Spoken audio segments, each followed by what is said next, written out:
Sa mundo ng volleyball, nagretiro na sa paglalaro sa Professional League ang Akari Chargers captain na si Michelle Cope. Sa edad na 26, papasukin nito ang bagong role sa naturang team. Kung ano ito, alamin sa aking report. Isang nakakagulat na anunsyo ang ginawa ni Akari Chargers captain Michelle Cope noong Miyerkules, June 4, matapos i-anunsyo ang kanyang pagre-retiro sa professional volleyball sa edad na 26. Sa isang emosyonal na Instagram post, pinasalamatan ni Cobe ang volleyball sa pagiging malaking bahagi sa kanyang buhay at sa mga habang buhay na pagkakaibigan na kanyang nabuo sa kanyang karera.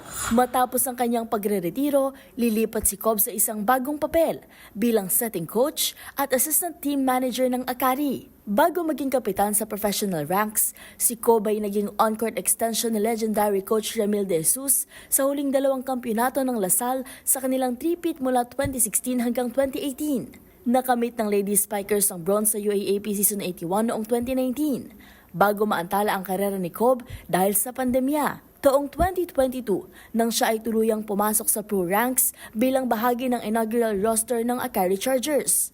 Gayunpaman, hindi Akari ang unang club team ni Cobe. Dating miyembro rin siya ng Mighty F2 Cargo Movers sa Philippine Superliga na ngayon ay wala na sa kompetisyon.